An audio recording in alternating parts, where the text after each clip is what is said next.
Hola, ¿qué tal? Hola, ¿qué tal? Buenas tardes a todos. Soy el doctor Angelo y me presento. Bueno, el día de hoy tenemos como invitado a la doctora Eloína. Ella nos dará el tema de insuficiencia cardíaca y en este tema, bueno, será muy similar a las sesiones pasadas, donde tenemos el poll y a través del poll ustedes podrán votar cada una de sus respuestas. Si tienen alguna duda, recuerden que nos pueden escribir a través de preguntas y respuestas y con mucho gusto nosotros resolvemos cualquier duda que ustedes tengan. Eh, bueno, en un momento empezamos y solo recuerden que para tener derecho a su constancia es importante que se registren y pongan en su nombre de usuario su nombre completo, tal cual y como se registraron. Eh, Si tienen alguna otra duda, por favor nos escriben por acá. Ok, ¿tenemos algún mensaje? No, eso es todo. Bueno, la siguiente semana vamos a tener un tema, va a ser de cardiología en general, donde se integre la mayoría de los temas que ya vimos. Sin embargo, abordaremos temas muy específicos, es decir, temas que tengan que ver con pacientes geriátricos, posiblemente algunos en embarazadas, situaciones más que nada especiales e inclusive algunas situaciones de caso COVID relacionados con cardiología. ¿Ok? Bueno, también quiero aprovechar para invitarlos a las siguientes sesiones que habrá de Cardioacademic, las cuales podrán estar recibiendo también a través de su correo. ¿Ok? Y también los quiero invitar a que puedan contestar una encuesta en la que valoren cómo han sido estas sesiones, si les han gustado, qué les gustaría cambiar, también el contenido. La mayoría de estas sesiones, evidentemente, como es para fines de un examen, tienen su fundamento en las guías de práctica clínica mexicanas. Algunas, obviamente, se utilizan otras bibliografías para complementar cada una de estas sesiones, pero es muy importante para nosotros que sepamos cómo podemos mejorar para los siguientes cursos. ¿Ok? Bueno, pues ya en un momento damos inicio a esta sesión y les damos nuevamente la bienvenida. ¿Ok? Les recuerdo, mi nombre es Angelo y para cualquier cosa que necesiten, aquí vamos a estar muy al pendiente de ustedes.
Hola a todos, buenas tardes. No sé si ya pueden ver la presentación.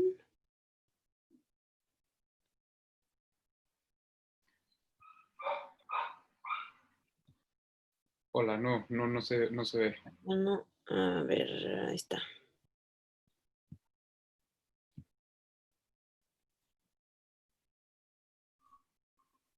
No me deja compartir pantallas. A ver. Ujú.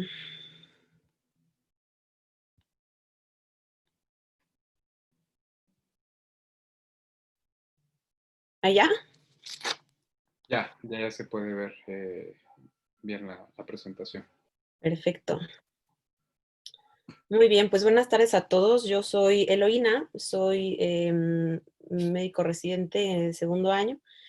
Y pues bueno, hoy vamos a hablar un poquito de casos sobre insuficiencia cardíaca. Y pues vamos a empezar.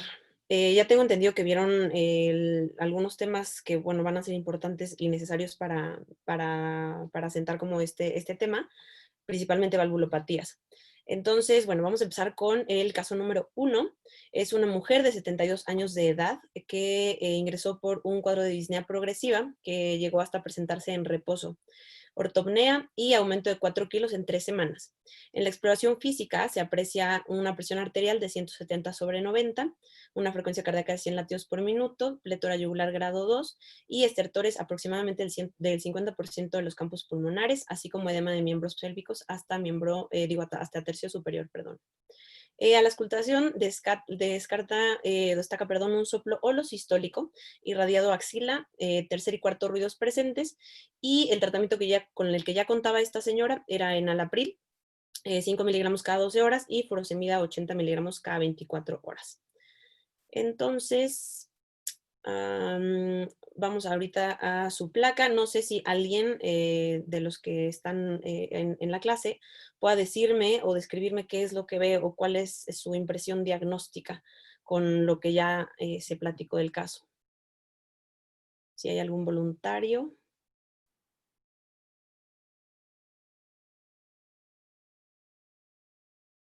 Ok, edema agudo del pulmón, muy bien. ¿Y qué apoyaría o cómo tú puedes llegar a este diagnóstico con solo ver la imagen? ¿Qué es lo característico? Exactamente, es justamente la imagen en alas de mariposa. Es entonces el caso característico que puede ser que les pongan a ustedes imágenes, o sea, radiografías en el examen, en donde justamente tenemos este infiltrado y el cual se conoce característicamente como infiltrado en alas de mariposa. Muy bien. No sé si ven ahí mi cursor para estar señalando las cuestiones. Dentro de las siguientes opciones, ¿cuál de todas para ustedes va a ser, o bueno, para ustedes es la incorrecta de acuerdo al caso de esta señora? La primera opción es un tercer ruido, coincide con la fase de llenado rápido ventricular del ciclo cardíaco. El diagnóstico más probable de esta paciente es el de insuficiencia cardíaca. Soplo holosistólico corresponde a una insuficiencia mitral. Siguiente, el cuarto ruido suele aparecer cuando existe estenosis valvular. Entonces, dejamos unos minutitos.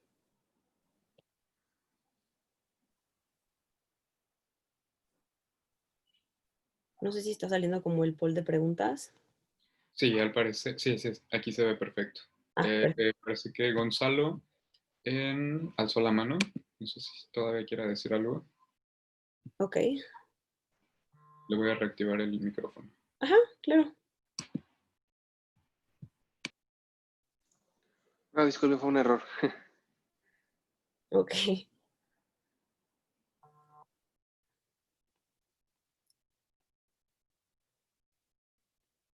Listo, entonces, bueno, dentro de las votaciones, ok, la mayoría contestó de manera adecuada. Vamos a irlas desglosando una por una para ver el por qué es la respuesta incorrecta. Acuérdense de leer muy bien justamente lo que les están preguntando. En esta cuestión es la respuesta incorrecta. La primera opción es un tercer ruido, coincide con la fase de llenado rápido ventricular del ciclo cardíaco. Esto es real, esto es verdadero. Recuerden que el tercer ruido justamente se da en la fase de llenado rápido, y un cuarto ruido se da sobre el llenado, la contracción auricular, ¿vale? Dentro del periodo de la diástole. La segunda, el diagnóstico más probable de esta paciente es el de insuficiencia cardíaca. Pues claro que sí, estamos diciendo que es una señora que llega con deterioro de la clase funcional y que llegó ya con una radiografía con edema agudo de pulmón, ¿no? El tercero es un soplo sistólico, que sí corresponde a una insuficiencia vital por la localización del soplo que ya describíamos anteriormente. Y la cuarta sería pues la incorrecta. ¿Por qué? Porque el cuarto ruido, como ya les decía, se da sobre la diástole y durante la contracción auricular. Cuando existe una estenosis valvular, podría producirse un fenómeno acústico, que en este caso sería un soplo, no un ruido agregado. Entonces, ahí, bueno, ya salió la respuesta correcta, y es justamente pues lo que les explicaba, ¿no? O sea, el cuarto, acuérdense, tercer ruido se da en el llenado rápido ventricular, y el cuarto ruido se da en la contracción auricular durante la diástole, y a pesar de que nosotros tengamos una estenosis valvular, no vamos a tener un sonido agregado o un ruido agregado, sino un soplo, que es pues justamente lo que describimos ya anteriormente. La siguiente pregunta es, ¿cuál de estos signos de la exploración física no es típico de encontrar en una insuficiencia cardíaca congestiva? Entonces, igual esperamos un poquito.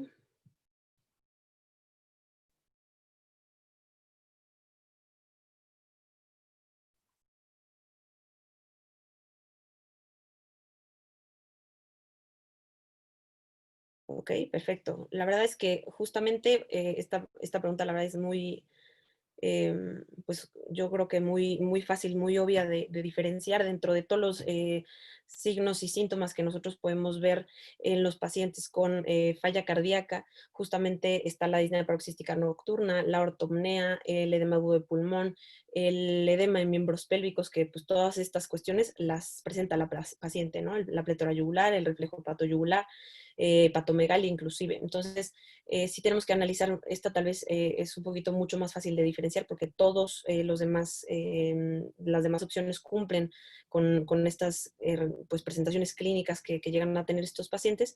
Y pues recordar que las acropaquias, perdón, no hay relación alguna con la falla cardíaca.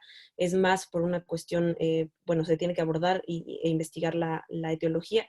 Puede ser una cardiopatía o malformación congénita, o alguna afección pulmonar, ¿vale? Entonces, sí, esta definitivamente pues no correspondía. ¿Cuál es el tratamiento más adecuado en este momento para esta paciente?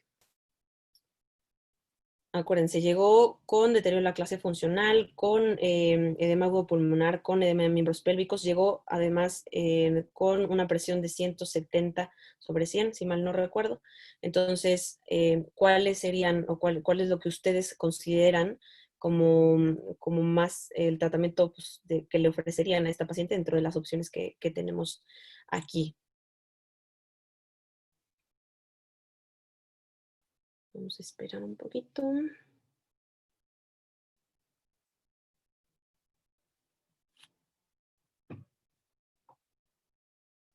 Ok, perfecto. Pues bueno, justamente la mayoría contestó de forma adecuada. La opción 1, estoy de acuerdo, sí tendríamos que administrarle furosemida. La señora que se presenta, la paciente, está con líquido en todo el cuerpo, y lo que ayudaría justamente a mejorar los síntomas, el por qué llegó ella con la disnea, es justamente administrarle diurético. Pero además, como les comentaba y les recordaba, llegó hipertensa, llegó con 170/100, me parece, y además taquicárdica, ¿vale? Entonces, dentro de la opción, la opción 2 es la respuesta correcta, y ahorita vamos a explicar el por qué.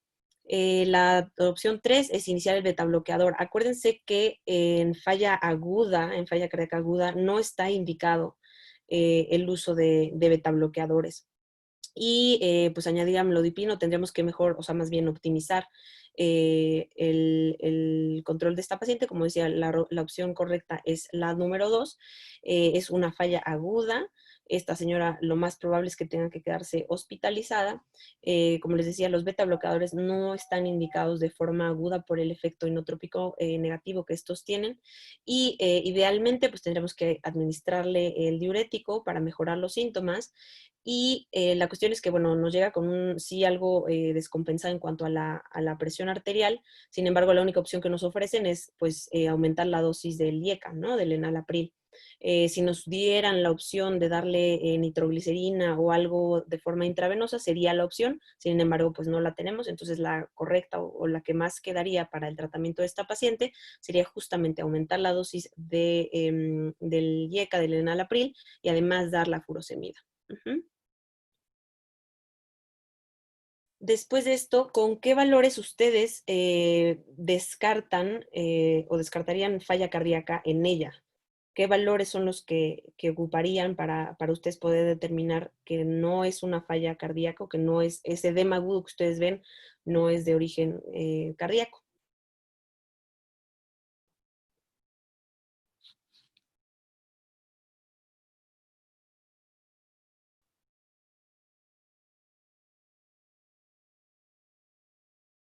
Ok, muy bien. Aquí la mayoría la sacó, fue correcta, o sea, esta es la número 3, la opción número 3. ¿Y cuáles serían otras, bueno, cuáles son las causas de descompensación de una insuficiencia cardíaca? O sea, ¿por qué llegó esta señora o por qué llegan los pacientes con falla cardíaca? Dentro de las opciones que tenemos son infecciones, arritmias y suspensión de medicamentos de uso crónico, o pues pueden ser todas las anteriores que estamos planteando.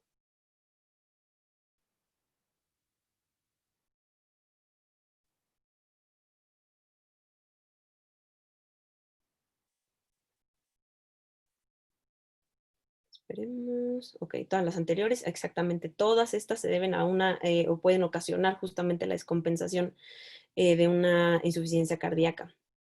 Y dentro de las características con las que se presentó esta paciente, ¿cuál es la clase funcional que ustedes le dan?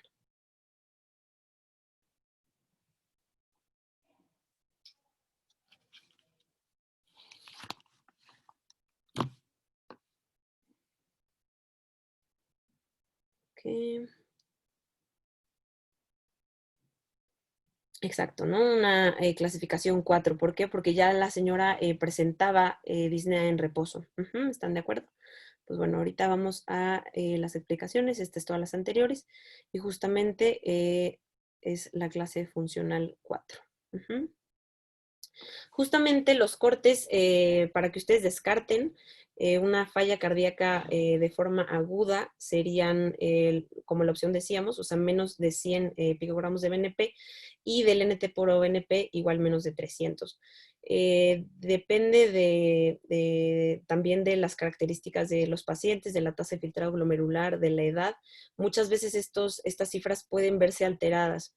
Y entonces tenemos que incrementar pues, como los targets o los momentos o los puntos de corte de estos valores. Entonces, creo que lo importante es que solamente se queden ustedes con lo principal, que es justamente para descartar que sea una falla cardíaca aguda, pues tiene que tener un BNP menos de 100 para descartar, y un NT pro BNP menos de 300. Acuérdense también, y es importante, que el que estos valores sean negativos sí nos descarta que exista falla cardíaca. Sin embargo, el que sean positivos tampoco no confirman que el paciente esté con falla cardíaca. Entonces, eh, esta enfermedad, este espectro de la cardiología, la falla cardíaca, es un conjunto de muchas cuestiones, principalmente clínicas. Ya veremos también las cuestiones de imagen, pero, y bueno, obviamente criterios de laboratorio. Sin embargo, es mucho de integración clínica. Ajá, es un síndrome muy complejo que les digo, no solamente por tener los péptidos positivos ya nos confirman la presencia de la falla cardíaca. Sin embargo, sí apoyan al diagnóstico que ustedes ya están sospechando. Y nada más como breve recordatorio, esto lo vamos a ver también un poquitín más adelante. es ver la clase funcional que estos pacientes tienen. Y esto seguramente, sea cual sea el caso, una valvulopatía que les pongan, seguramente sí les van a preguntar a la clase funcional que tienen. Entonces creo que esto es algo que ya ustedes han visto pues, desde hace mucho tiempo, creo que es algo que o sea, lo practican y lo seguimos practicando toda la vida, todo el tiempo para evaluar a los pacientes que llegan con disnea. Entonces acuérdense que es la clasificación de la New York Heart, va del 1 al 4, en donde en la clase 1 no tenemos, o bueno, los pacientes no tienen limitación a la actividad física. La clase 2 es que tenemos una ligera limitación a la actividad física. Una clase 3 es que tenemos una limitación pues importante o marcada ante las actividades ante la actividad física, perdón. Y la clase 4 es que ya se presenta la disnea en reposo, como esta paciente. Además de la clasificación de la New York Heart, contamos con la clasificación que se corresponde mucho y que va de la mano también con la de la New York Heart por ACC y AHA, que son los 4 estadios que van de la A a la D, dependiendo de el riesgo que tengan estos pacientes de estar o de sufrir, o bueno, de ya estar en un riesgo para presentar disnea falla. Y, o sea, y también toma en cuenta los síntomas de estos pacientes. Entonces vamos desde un estado en donde solamente están en riesgo a un punto en donde ya tuvieron o ya tienen una enfermedad estructural avanzada y además los pacientes son sintomáticos a pesar de que se les está dando el tratamiento médico ya óptimo. Ajá. Entonces esto es como para que lo tengan y lo recuerden, que seguramente es algo que sí lo tienen muy, muy presente. Y les digo, yo creo que de esto podrían justamente preguntar. Dentro de las etiologías, nada más como para recordarles de manera importante, hay muchas, hay varias, pero es importante considerar, uno, justamente la cardiopatía isquémica, dos, hipertensión, que son pues, lo que más los pacientes, lo que más vemos dentro de la población. También algunas miocardiopatías ya establecidas, pero no solamente tenemos estas opciones a considerar. Uh-huh. Hay la opción de daño tóxico, tanto por quimioterapia como por uso de cocaína, drogas, además de pues daño, o sea, por infiltración, alguna enfermedad crónica. Y como les decía justamente, pues la presión alta, algo que también venía dentro de las opciones en las preguntas pasadas, era justamente las taquiarritmias o bradiarritmias. Todo esto puede ocasionar y puede justamente también desencadenar en estos pacientes a la larga, obviamente, pues la condición o la falla cardíaca. Entonces, nada más para que tengan en cuenta como las etiologías del por qué, en este caso, esta señora, y bueno, lo vamos a ir dentro de los siguientes casos, les quise poner como uno de cada de las como etiologías más importantes, ¿no? O sea, justamente isquémica, hipertensión y de, bueno, igual algún diabético y demás. Entonces, sí es importante que tengan en consideración todas estas causas, no solamente la enfermedad isquémica, ¿no? A pesar de que pues, es de las más importantes. En el caso número 2, tenemos a un hombre de 60 años de edad que es hipertenso y tiene una arritmia que no sabemos cuál es. Fue diagnosticado recientemente con insuficiencia cardíaca y le realizan pruebas diagnósticas y además se le realiza un ecocardiograma en donde le reportan una fracción de eyección de 48%, una fracción de eyección del ventrículo izquierdo del 48%. Entonces, esto pues es una fracción reducida. Uh-huh. Alguien que me pueda decir cuál es el diagnóstico de esta arritmia que no, o bueno, con el que él se conoce, pero no sabemos cuál es. Este es el electro que ustedes le toman y cuál es el diagnóstico electrocardiográfico. Ok. ¿Por qué, Andrés, dirías que es una FA, o sea, una fibrilación auricular? ¿Qué es lo que apoya tu diagnóstico? Ok, no hay presencia de onda P, eso es importante. ¿Qué más? Ese es un ritmo no sinusal, ¿no? Estamos teniendo un electrocardiograma con un ritmo no sinusal, Justamente no hay presencia de onda P antes de cada QRS. Los RR son irregulares, exactamente. Y algo más que sea característico de la fibrilación auricular, algo que ven justamente, bueno, ya lo comentaron, las ondas F, que son mucho más evidentes en B1, ajá, pero también las podemos ver en el dedos largo acá abajo. Exacto, las ondas F. Entonces, bueno, esta es la arritmia con la que cuenta este paciente. ¿En qué porcentaje la función auricular contribuye al gasto cardíaco? Estamos hablando que es un señor que tiene fibrilación auricular. No estamos teniendo una contracción adecuada de esa aurícula y es importante saber con cuánto contribuye la función auricular que estamos perdiendo por la presencia de la fibrilación auricular. A ver qué nos contestan.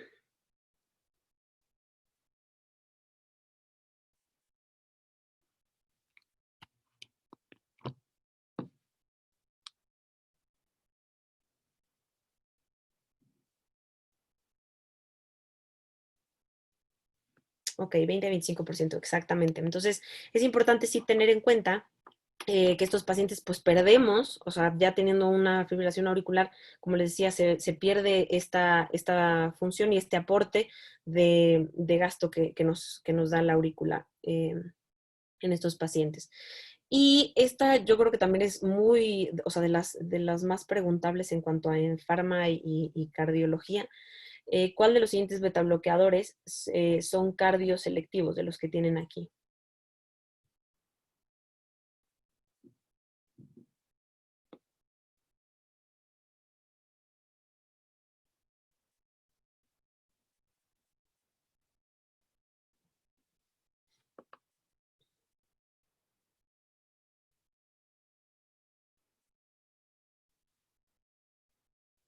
Ok, ahí hubo un poquito de empate hacia la 2 y la 3. Acuérdense que, bueno, esta está un poquitín confusa porque igual metí justamente cardioselectivos, pero el único que no es dentro de todas las opciones que tenemos y que de hecho se repite es el propranolol. Ajá, entonces el propranolol no es un betabloqueador cardioselectivo, por lo tanto la única correcta o la única que, bueno, podría caber dentro de esta pregunta sería la opción número 1. Ajá, el carvedilol, nebivolol y bisoprolol. Las otras dos tienen justamente el propranolol dentro de sus consideraciones y opciones. Después, ¿cuál de los siguientes fármacos debe de ser evitado en este paciente en su tratamiento de falla cardíaca de forma regular? ¿Qué es lo que no le van a dar? Dioxina, carvedilol, acenocumarina, enalapril o ibuprofeno.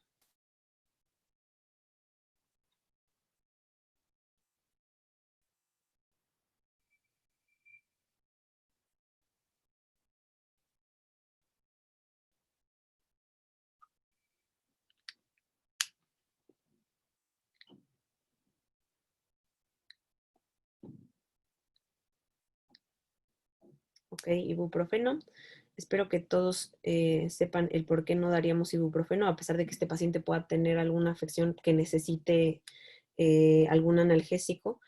Em, Obviamente tenemos que administrar el anticoagulante, el acenocumarol, como aquí lo tienen, acenocumarina, por la evidencia que tenemos de la fibrilación auricular.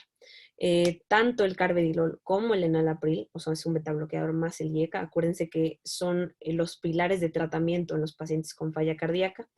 Este paciente que tiene una falla cardíaca no descompensada, no aguda, y en este paciente podríamos considerar también el darle dioxina, porque tenemos un paciente que está con justamente insuficiencia cardíaca, falla cardíaca y fibrilación auricular. Entonces, aquí lo podríamos usar para el control de ritmo y también como un inotrópico positivo.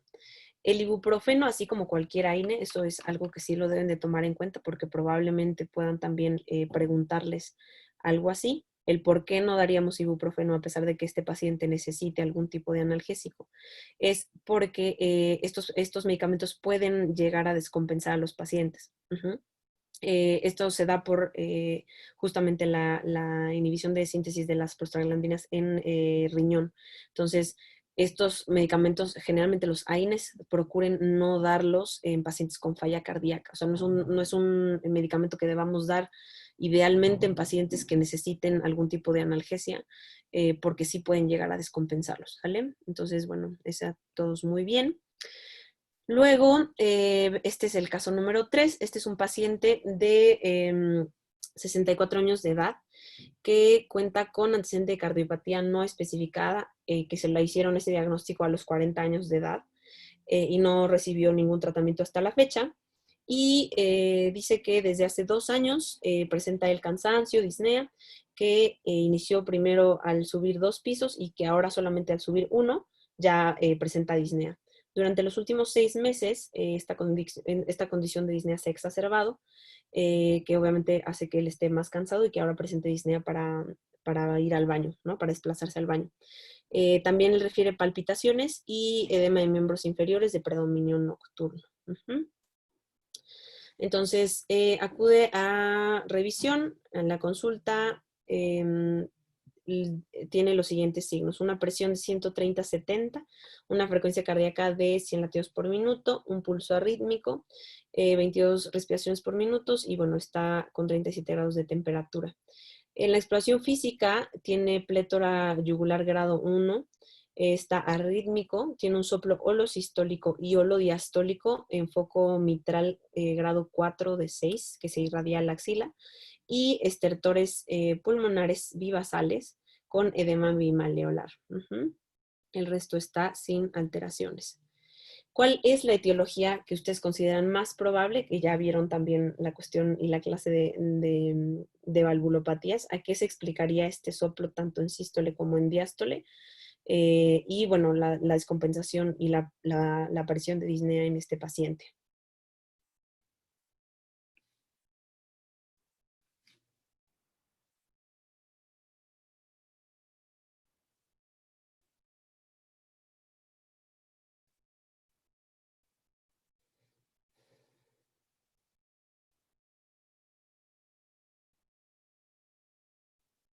Ok, valvulopatía por fiebre reumática, síndrome coronario previo. Muy bien, algunos contestaron ruptura de músculo papilar. Ok, listo. La respuesta correcta justamente sería la valvulopatía por fiebre reumática. Nos están diciendo que al señor lo diagnosticaron aproximadamente a los 40 años con alguna afección cardiovascular que no sabemos cuál es, y que no recibe ningún tratamiento y que a partir de eso hace 2 años ya empezó a descompensarse.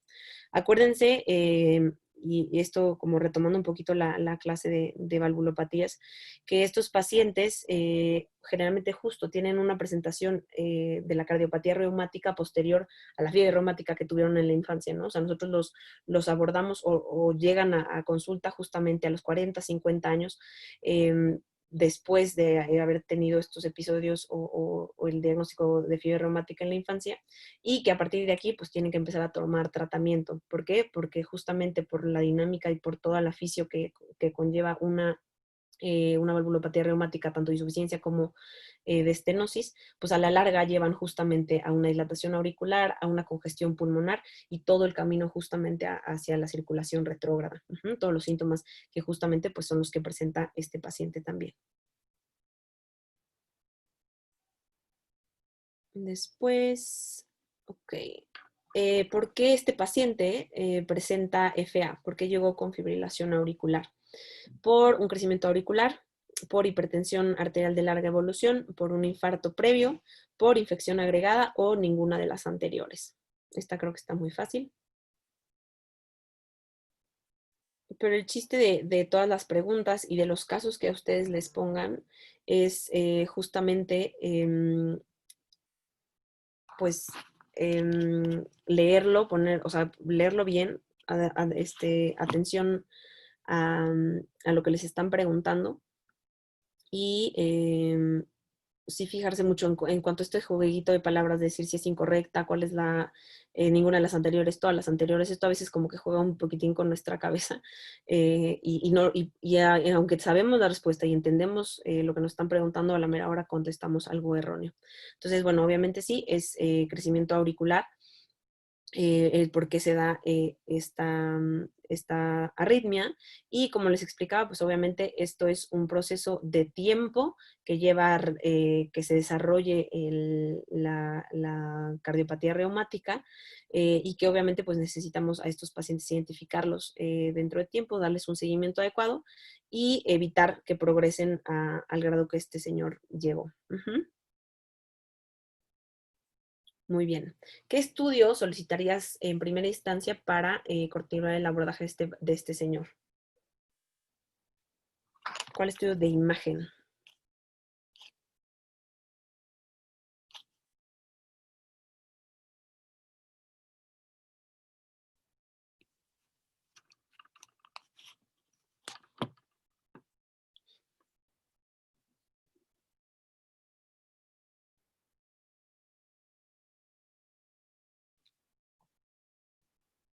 Ok, muy bien.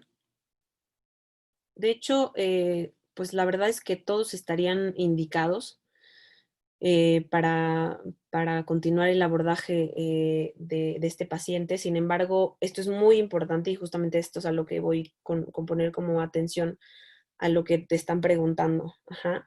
Es lo primero que tú vas a solicitar, independientemente de que ya hayas o ya te hayan contado que tenía fibrilación auricular o ya hayamos visto el electrocardiograma o la radiografía. Acuérdense siempre, siempre irse a lo más básico.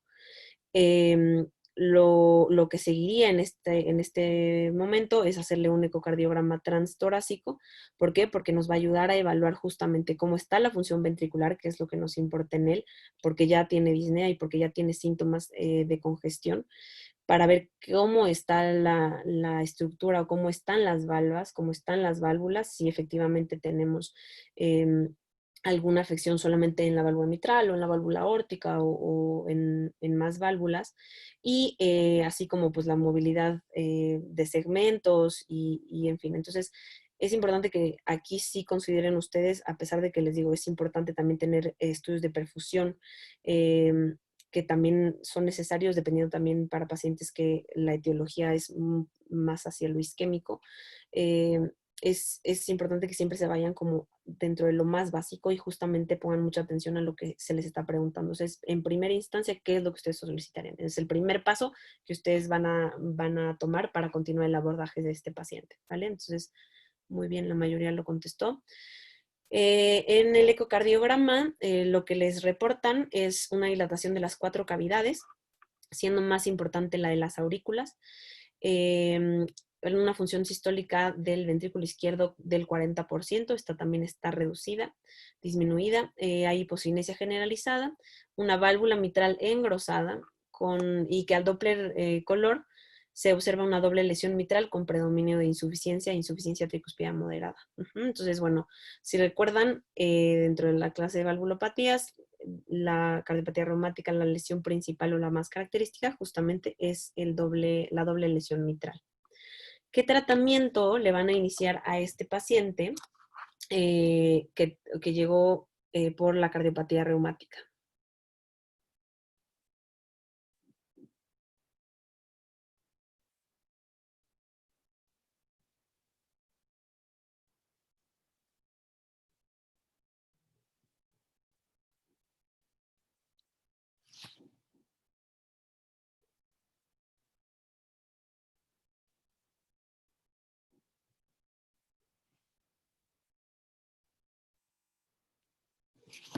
Ok, la mayoría... Ok, ok, la mayoría contestó adecuadamente. Hay unos ahí que votaron por la ibabradina. Y la última opción, dentro de todas las opciones que les ponen, aquí justamente la correcta sería la 2. Acuérdense que ustedes como tratamiento de falla cardíaca no pueden dar un IECA y un ARA, tienen la misma acción. O sea, normalmente se da el ARA porque ya no, los pacientes no toleraron el IECA en primera instancia. Entonces, siempre es uno u otro, no pueden dar los dos. Entonces, la primera pues queda eliminada. Luego la segunda, justamente, pues sí, tenemos el IECA, el betabloqueador diurético y la sinocumarina. Es un paciente que también tiene fibrilación auricular, que está congestivo. pero que no esté en falla aguda, ¿no? Entonces, por eso sí podemos dar el beta bloqueador. La tercera, digoxina ibabradina. Acuérdense que la ibabradina, bueno, sí está dentro de la recomendación de las guías, sin embargo, es para pacientes con ritmo sinusal y es en segunda línea. Ajá, o sea, no es como lo primero que nosotros debamos de dar. Y este paciente tenía fibrilación auricular. Y la última es justamente lo mismo. Tenemos un IECA y un ARA. O sea, tenemos dos medicamentos que hacen, bueno, que están dentro del mismo grupo, que hacen lo mismo. Entonces no tendría ningún sentido dar dos medicamentos, eh, o sea, la par de estos dos. Ajá, a pesar de que pues sí podríamos darle un antagonista de aldosterona y además el diurético. Entonces la correcta es la 2. Ajá. Entonces, ahorita, dentro de estas otras, bueno, esto dentro de esta pregunta, bueno, aseveraciones, ¿cuál es la que ustedes elegirían dentro del tratamiento de la insuficiencia cardíaca? Ahorita ya lo veníamos diciendo desde los casos pasados. 1. Los bloqueadores del receptor angiotensina 2 han demostrado superioridad sobre los IECAS o los inhibidores de la angiotensina. Los antagonistas de aldosterona no han mostrado mejoría pronóstica, estando contraindicados en pacientes con clase funcional 4. Los betabloqueadores han demostrado disminuir la mortalidad en pacientes con FEBI disminuida. Y la terapia resincronizadora, o sea, la colocación de un marcapasos, estaría indicada en pacientes con disfunción sistólica siempre que el QRS sea menor de 120 milisegundos. ¿Cuál de estas opciones ustedes elegirían de acuerdo al tratamiento que nosotros conocemos para los pacientes con insuficiencia cardíaca?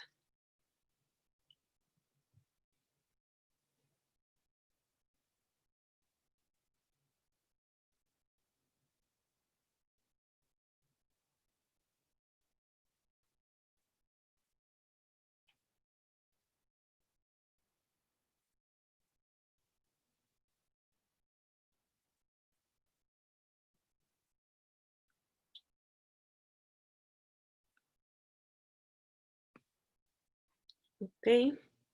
Listo, muy bien. Pues sí, todos contestaron adecuadamente. Creo que esto es algo que toda la vida y que todo el tiempo nos recuerdan. Los beta bloqueadores es el medicamento que disminuye y que impacta en la mortalidad, así como en las hospitalizaciones de los pacientes con falla cardíaca. Y bueno, la primera no podría ser porque, como les decía, los YECAS y los ARAS, o sea, se prefieren los YECAS como primera opción, sin embargo, los ARAS están pues más o menos al mismo nivel como secundario a pacientes que no toleran los YECAS, y además han habido mucho más ensayos sobre los YECAS en pacientes con falla cardíaca a comparación de los medicamentos, o bueno, de los pacientes con ARA2. Luego, los antagonistas de aldosterona sí están indicados en pacientes con clase funcional de la 2 a la 4 y estos sí también impactan en la mejoría pronóstica. Los beta bloqueadores, como bien contestaron todos, sí disminuyen la mortalidad en pacientes con FEBI o fracción de eyección del ventrículo izquierdo reducida. Y la terapia del resincronizador marcapasos está indicada en pacientes con disfunción sistólica, siempre y cuando el QRS sea ancho. Ajá, entonces, este estaba mal, algunos vi que pusieron esta opción, entonces debe ser un QRS ancho, ajá, justo mayor de 120 milisegundos. Ajá. Y pues ahora tenemos el caso 4. Es un masculino de 58 años de edad con diagnóstico de diabetes mellitus tipo 2 de 5 años de evolución en tratamiento con glibenclamida, porque pues esos son los tratamientos que generalmente lo van a ver así en el ENARMI en la vida. Antecedente de infarto del miocardio a los 50 años, es fumador de una cajetilla diaria desde los 20 años, con uso irregular de ácido acetilsalicílico, y él acude a urgencias por disnea de esfuerzo de 8 días de evolución, que se acompaña de diaforesis y que mejora con el reposo. En la exploración física, bueno, él presenta una frecuencia cardíaca de 95 latidos por minuto, una presión arterial de 130-80, el ápex está en el sexto espacio intercostal izquierdo, con ruidos cardíacos rítmicos, no hay soplo y hay tercer y cuarto ruido presentes. El ecocardiograma que le tomaron a este paciente tiene una FEBI de 40%. Uh-huh. Entonces, ¿cuál es la clase funcional de este paciente?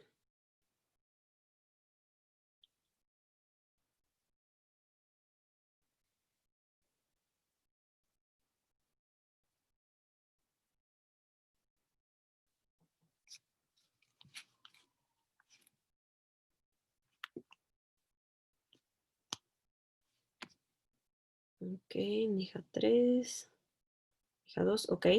Bueno, aquí justamente la respuesta sería, o sea, es con el esfuerzo, ¿no? O sea, es una disnea que mejora el reposo. Em, Acuérdense que dentro de la clasificación de la New York Heart, la 2 sería como una limitación, una ligera limitación al ejercicio y justamente la 3 sería como una limitación ya marcada em, para la actividad física. Ujú, muy bien.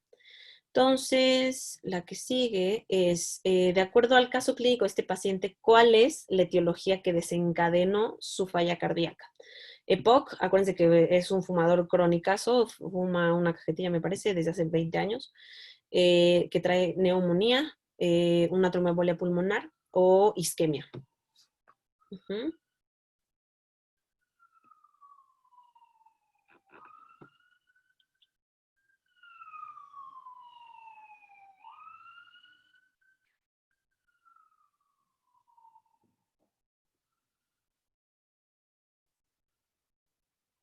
Ok, muy bien. Acuérdense que este paciente es justamente un distractor importante, lo del que es fumador crónico. Eso sí sería importante, sin embargo, acuérdense que tiene el antecedente del infarto. Ajá. Y que además está en uso irregular con aspirina, ¿no? O sea, no sabemos qué tan bien o qué tan mal se está tomando el tratamiento. Entonces, principalmente lo que deben de ustedes pensar es justamente la etiología isquémica. Ajá. ¿Qué tratamiento le van a iniciar a este paciente que tiene justo este antecedente de ya un infarto? Que además es como que, o sea, bueno, no sabemos si sí usa o no su aspirina, y además pues tiene falla cardíaca.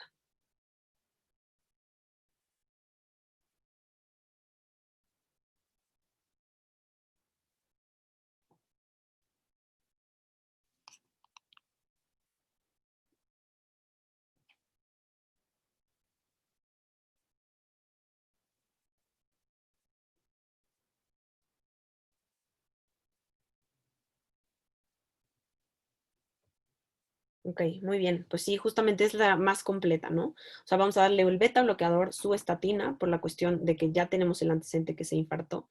El IECA, que también es básico y son, tanto el beta bloqueador como IECA son los pilares de tratamiento para los pacientes con falla cardíaca. Y bueno, su aspirina, ¿no? Porque ya tuvo un infarto previo.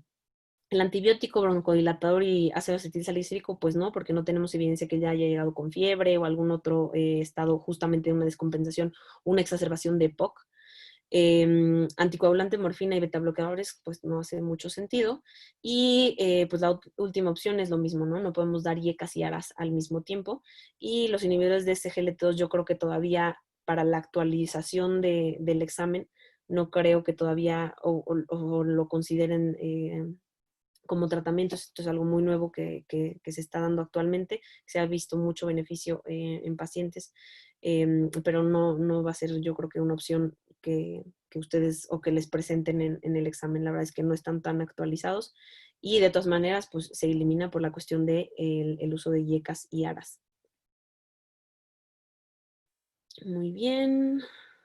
Y, ay, ujale, aquí ya salió el, la respuesta.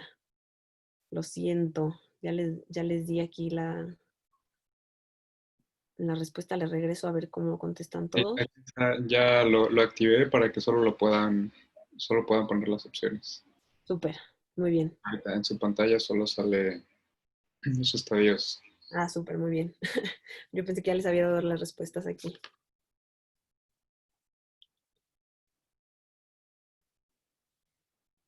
Esto es algo que ya vimos hace ratito, que igual les digo, no tienen como, tal vez no se tiene como mucha idea y tenemos mucho más presente el estadiaje de la New York Heart, pero esto va en estrecha relación, o sea, sí se relaciona mucho con los estadios clínicos que presentan estos pacientes.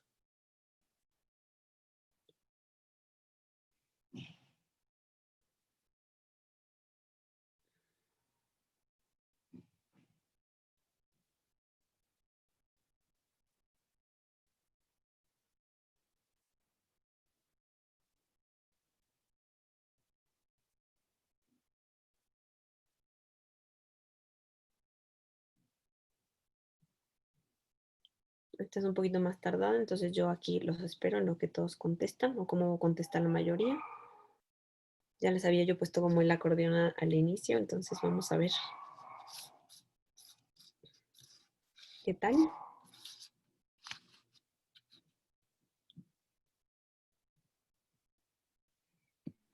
Ok, entonces justamente vamos del paciente que está en riesgo al paciente que ya tiene enfermedad estructural y que además está asintomático. Entonces, el estadio A justamente es un paciente que está en riesgo, que no ha tenido o no tiene ningún antecedente que ya haya pues sentado un precedente dentro o sea, no hay anormalidad estructural dentro del corazón y obviamente pues tampoco tienen síntomas. Luego el B justamente sería un paciente o, bueno, sí, una persona que está ya con una enfermedad, sin embargo, no tiene, o sea, no tiene síntomas. Ujú. El estadio C, eh, a ver, aquí que contestaron. Exacto, o sea, ya tenemos aquí una enfermedad estructural y tenemos síntomas. Y el estadio D, que es el último, es donde ya tenemos obviamente también un daño estructural y a pesar de que estamos dando tratamiento óptimo a estos pacientes, no mejoran los síntomas. Ajá, entonces esto sería como un estadio D justamente, que creo que todos la contestaron bien. ¡Ah! Ya se acabó esto. No sé qué pasó. Listo, ya en la pantalla están sus resultados. Sí, sí, sí, ya los vi. A ver, es que no sé por qué se dejó de compartir pantalla. Ahí está. Listo. Pues ya, justamente así está. Estos serían pues todos los casos hasta ahorita. Tenían la pregunta de qué otro analgésico, qué se le podría ofrecer a estos pacientes, pues podríamos darle, obviamente dependiendo de las características y pues individualizando el caso, pues paracetamol es una muy buena opción. Si es un dolor pues crónico, podrían ser hasta opioides. Ajá. Idealmente, les digo, el beneficio que tienen estos pacientes, o sea, es valorar justamente que pues el riesgo-beneficio de darles AINES. En algunos pacientes pues tendremos que tener un poco más de cuidado. Sin embargo, estas pues serían como las opciones que les podrían pues como dar. No sé si alguno tiene alguna otra pregunta y la verdad es que justo pues les deseo como todo el éxito del mundo. Ahorita seguramente ya están ustedes muy avanzados y esto ya obviamente me lo respondieron sin ningún problema. Es un examen que tienen que ir ustedes tranquilos, confiar en lo que saben, confiar en que han estudiado todo este tiempo y no solamente pre-NARM, sino toda la carrera. Entonces, eso al final se demuestra en el examen. Confíen en ustedes porque a veces uno tiene muchas dudas y justamente ese mero día duda mucho de uno mismo. Eh, pero confíen en ustedes, han estudiado, es un examen pues más que sí nos ponen dentro de todos los que nos faltan, porque apenas empieza el camino, pero les deseo mucho éxito a todos, les digo mucha paciencia, tranquilidad el día del examen, traten de irse descansados, comer normal, no excederse ese día también durante no, bueno, no sé ahora cómo vaya a ser con esto del COVID, eh, pero, pero cuídense previo al examen, descansen y pues mucho éxito, que les vaya muy bien, los mejores deseos y no sé si alguien tenga alguna pregunta o alguna duda y si no, pues ya habremos terminado. Yo, Eloína, quería comentar el doctor Alex Sanderson. Hola, doctor. ¿Qué tal? ¿Cómo estás? Muy Mucho bien, gusto doctor. saludarte. Mil gracias. Qué Solo bonito. quería primero felicitarte por el buen manejo de los casos, eh, ponerte un poco de ejemplo, que fuiste estudiante nuestra, pasante y ahora residente de medicina interna y también con el estrés porque pronto harás otro examen más para seguir adelante para la subespecialidad justamente de cardiología, que te esperamos tener pronto con nosotros. Un mensaje también a los jóvenes que llevamos ya pues una buena parte del programa cumplido, llevamos como el 80% más o menos, de hecho ya nos faltan pocas sesiones, espero que hasta el momento todas hayan sido pues muy útiles, adecuadas, que hayan implicado aprendizaje para ellos. Por ahí Angelo les va a dar una encuesta a fines del curso para retroalimentarnos todos y ver cómo podemos seguir haciendo este tipo de eventos y mejorándonos para el próximo año para seguir ofreciendo esta alternativa, quizás un poco más amplia, más completa hacia otras áreas, no solo cardiología. En eso estamos. La opinión de todos ustedes será muy útil y muy buena para nosotros. Y un gran gusto ver a todos nuestros jóvenes recién graduados, recién entrados hace poco a la residencia, haciendo ya un papel destacado y que ahora nos sirven de profesores para, sin duda, vertir este conocimiento médico que es importante, pero también transmitir esta serie de tips que son importantes y que luego no viene escrito en los libros, nadie nos lo dice, y qué bueno que lo sepamos para tratar de llegar con las mejores armas posible para este examen. Que como dice Eloína, pues es un examen más, es muy importante, pero tampoco generemos un estrés anticipado excesivo para que tengamos el mejor funcionamiento durante el examen. Gracias, Eloína, por la cooperación. Un gusto haberte tenido con nosotros en Cardio Academic una vez más. Así que gracias, estamos en comunicación. Claro que sí, doctor. Y un abrazo para todos y saludos a Ángelo también. Felicidades por todo el esfuerzo en esta serie de eventos que hemos tenido en este webinar. ¿Ok? Muchas gracias, doctor. Listo, aquí me conecté un segundo por si me quieren ver a alguien, pero saludos a todos. ¿Ok? Sí, doctor, saludos. Saludos a todos, solo queremos saber un poquito de cómo les ha parecido el análisis de casos clínicos hasta el día de hoy.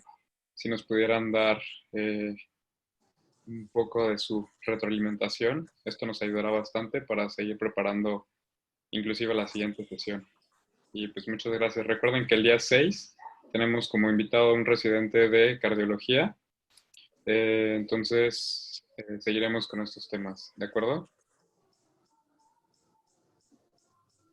Pues bueno, nos despedimos. Hasta la próxima. Que tengan buena tarde. Gracias y éxito a todos. Saludos, doctor. Muchas gracias. Saludos, chao, bye. Bye, bye. Bye.